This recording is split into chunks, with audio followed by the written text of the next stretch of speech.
semuanya, jadi pada hari ini kami akan bincang-bincang tentang podcast, forensik podcast, yang dengan hari ini topik pembicaraannya adalah kekerasan seksual. Sebelumnya, perkenalkan saya Felicia Jaslyn selaku host, dan di sini kami juga ada narasumber Dr. Asan Petrus, Magister Kedokteran Forensik, Spesialis Forensik, yang dimana beliau merupakan staf pengajar atau dosen di Fakultas Kedokteran USU dan juga bertugas sebagai dokter forensik di Rumah Sakit Umum Pusat Haji Adam Malik, Sumatera Utara. Nah, jadi dok, dari yang saya kutip dari catatan tahunan Komnas Perempuan tahun 2023, terdapat sebanyak sekitar 457.000 kasus pengaduan kekerasan seksual, dan dari semua kasus yang dilaporkan ke Komnas Perempuan itu terdapat sebanyak 4.371 kasus. Dimana dok, kalau misalnya dirata-ratakan dalam satu hari Komnas Perempuan itu bisa menerima sampai 17 kasus per harinya dok. Ya. Nah, jadi masyarakat kan sering sekali dok mendengar istilah kekerasan seksual. Nah, mungkin biar tidak salah kaprah, mungkin apakah boleh dokter jelaskan sedikit mengenai kekerasan seksual dok? Oke. Jadi kekerasan seksual ini salah satu bagian dari materi yang kita pelajari di Departemen Forensik.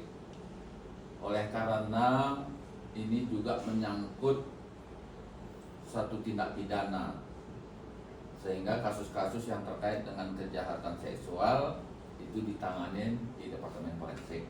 Itu pertama. Kedua, memang belakangan ini kejahatan seksual ini makin meningkat. Nah, kita tidak tahu apa yang menjadi penyebab, tapi dari beberapa yang sudah kita himpun bahwa sebetulnya kejahatan seksual itu tanpa kita sadari itu bermula dari rumah tangga, dari pola hidup di dalam rumah tangga.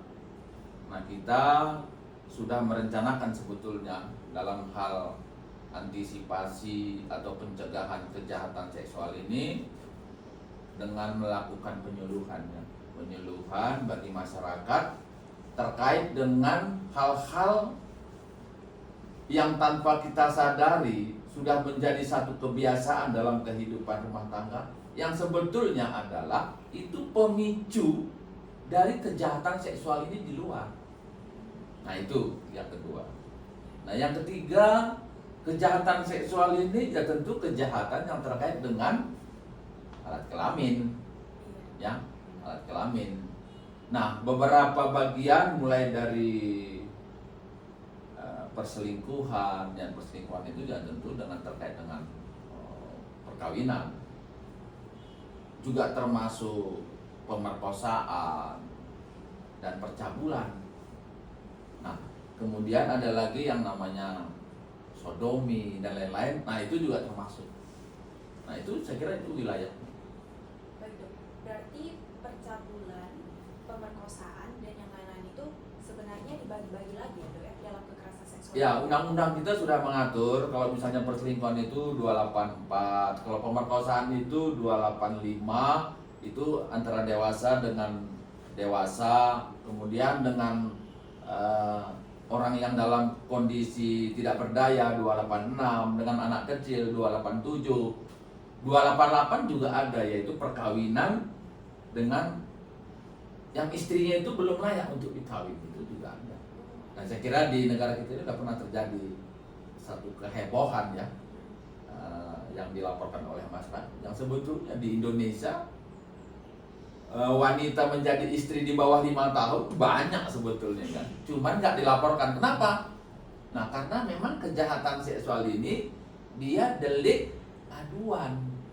Jadi orang yang merasa gitu ya mendapatkan tindak pidana kejahatan seksual, jika tidak melaporkan ya tidak ada tuntutan. Jadi mesti ada yang melapor. Nah, seperti itu. Maka sebetulnya kita semua masyarakat Indonesia, baik yang terlibat maupun yang tidak terlibat secara langsung tapi mengetahui, sebetulnya punya kewajiban untuk melaporkan hal itu. Ya, oke. Kira-kira apa saja dok tindakan yang termasuk dalam kekerasan seksual? Tindakan yang termasuk kekerasan seksual ya sesuai dengan undang-undang tadi, misalnya kan perselingkuhan, ya tentu antara wanita dengan pria yang terkait dengan atau yang terikat dengan perkawinan, itu perselingkuhan namanya. Nah ini juga ya kalau tidak dilaporkan ya tidak ada tuntutan. Nah sekarang ini kan kita banyak di media sosial, di media elektronik, bahwa kejahatan yang terkait dengan perselingkuhan ini kan luar biasa juga kita lihat. Ya, malah menyangkut orang-orang yang cukup terkenal gitu, artinya mungkin tokoh masyarakat atau mungkin juga dia pejabat pemerintah, kan banyak itu terjadi. Dan saya kira ini udah menjadi perhatian kita semua lah. Kejahatan seksual ini bukan sesuatu yang baru sebetulnya, tapi belakangan ini luar biasa. Semakin meningkat ya? Semakin meningkat. Tadi saya bilang satu poin itu dimulai dari pola kehidupan di dalam rumah tangga. Contohnya, kan banyak sekarang ini anak-anak kita itu yang masih balita gitu ya, masih TK mungkin SD, kita sering memberikan pakaian itu yang seperti orang remaja gitu ya, yang serba terbuka gitu ya. Nah ingat, jangan dikira dia anak-anak kemudian tidak mungkin terjadi. Kan banyak juga orang menyukai anak-anak, pedofilia, ya itu juga punya resiko. Nah banyak juga ibu-ibu ini gitu ya, kalau di rumah itu pakaiannya sembarangan saja. Iya kalau cuma suaminya aja yang datang ke rumah, tapi kira-kira nanti datang tukang gojek bawa paket umpamanya gitu kan, kemudian datang ke rumah melihat istrinya seperti itu. Nah ini kan juga menimbulkan hal buruk bisa terjadi. Dan kita sering juga mendengar gitu ya laporan abang-abang tukang sayur yang memperkosa ibu-ibu rumah tangga habis dia belanja. Banyak juga itu. Nah jadi pola hidup yang sekarang ini itu sangat mempengaruhi, terutama dalam rumah tangga lah, itu yang kita pikirkan. Yang sekarang ini banyak yang ibu-ibu atau remaja putri itu tidak menyadari bahwa apa yang dia lakukan itu dalam hal berpakaian atau mungkin tidur sembarangan. Kan banyak juga anak-anak gadis pakaian minim, tidur di ruang tamu, tapi kemudian ada orang datang ke rumah melihat itu, ya mungkin tidak terjadi di sana, tapi kemudian mungkin di luar gitu ya. Itu pemicunya. Ternyata memang hampir semua kekerasan seksual ini kembali lagi ya dok ke pola rumah tangga maupun itu pola pengasuhan anak itu ya. Departemen Kesehatan sebetulnya sudah membuat pedoman itu, ya, tapi kita merencanakan untuk penyuluhan khusus rumah tangga, karena seringkali kan ibu-ibu dan remaja putri ini tidak menyadari bahwa sebetulnya awal dari peristiwa itu dimulai dalam pola hidup dalam rumah tangga. Ya.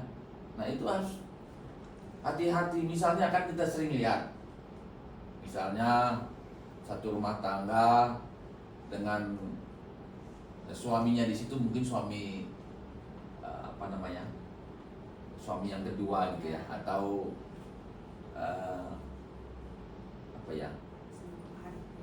ya jadi mungkin dia sudah janda tadinya, kemudian kawin lagi, tapi dia sudah punya anak remaja putri. Nah kemudian si istri mungkin punya pekerjaan di luar rumah, kemudian di rumah hanya bapaknya saja, bapak tirinya dengan anaknya, anak tirinya. Nah ini juga sering terjadi kan. Nah hal-hal yang seperti ini seringkali di dalam kehidupan rumah tangga tidak menyadari. Ya, tidak menyadari. Remaja putri yang merasa masih kecil tapi sudah gadis sebetulnya di rumah tadi gitu ya, berpakaian seadanya atau mungkin keluar dari kamar mandi hanya berpakaian anduk, dilihat sama bapak tirinya, aduh, gimana pula itu ya. Nah, mungkin pada saat itu belum tidak ada masalah, tapi kemudian bisa terjadi.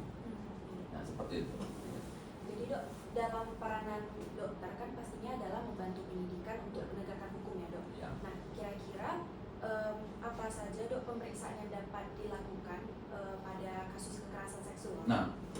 kasus kekerasan seksual yang kita lakukan pemeriksaannya lebih kurang sama dengan spesialis yang lain secara umum, yaitu dimulai dari pemeriksaan umum.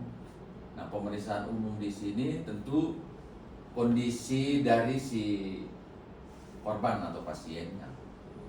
Biasanya kan kita di sini membedakan ya, antara dia itu memang korban kejahatan seksual atau memang dia punya profesi ya, yang memang punya profesi ya penjajah seksual. Nah, itu harus kita bedakan. Maka kita selalu melihat dari keadaan umumnya. Orang yang memang betul korban kejahatan seksual pasti berbeda keadaan umumnya. Ya, penampilannya pasti berbeda. Nah, yang kedua tentu pemeriksaan umum. Pemeriksaan umum ini kita di bagian forensik terkhusus bagian-bagian yang memang menimbulkan rangsangan seksual.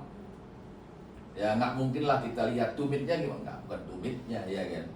Mungkin daerah wajahnya, lehernya, dadanya, dan sekitar alat kelaminnya. Nah, itu yang kita periksa. Oleh karena biasanya kejahatan seksual itu ya di sana jadi sasaran. Dan yang ketiga tentu daerah yang spesifik alat kelaminnya. Apakah ada tanda-tanda persetubuhan atau tidak?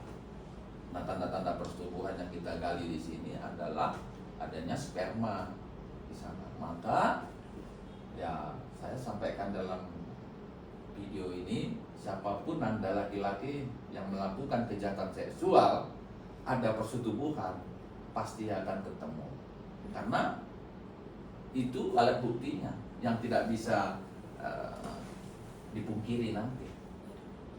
Bahkan dok, kalau misalnya dalam ilmu kedokteran forensik dok, apakah kami bisa tahu dok bahwa ini kasus kekerasannya memang suka sama suka atau memang kasus contoh korban pemerkosaan? Nah, tadi kan saya sudah bilang kejahatan seksual ini kan delik aduan.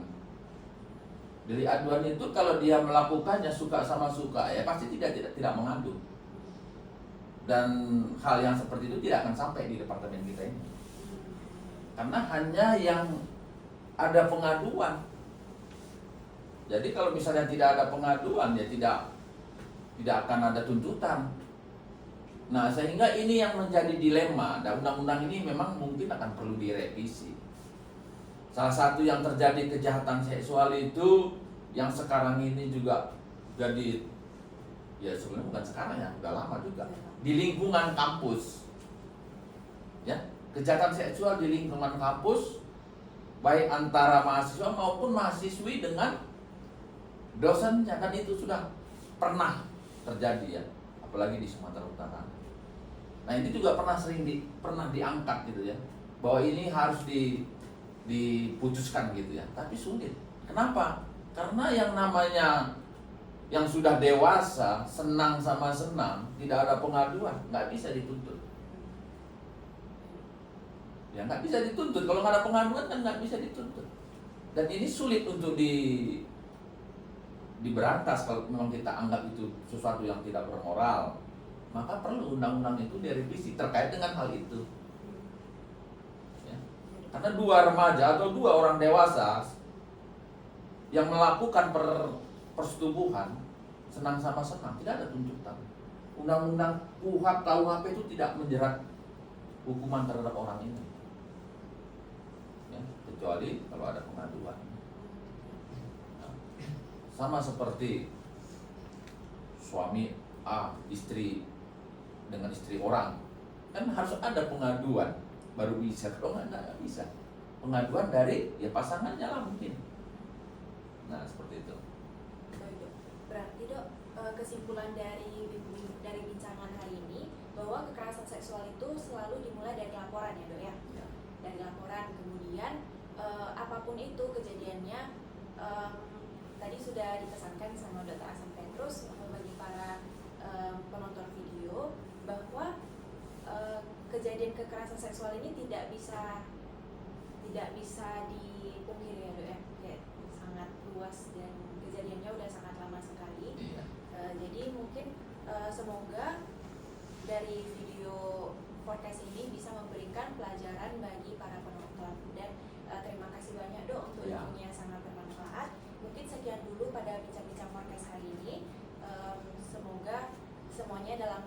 sehat-sehat selalu, dan pastinya jangan lupa like, subscribe, dan komen di video ini.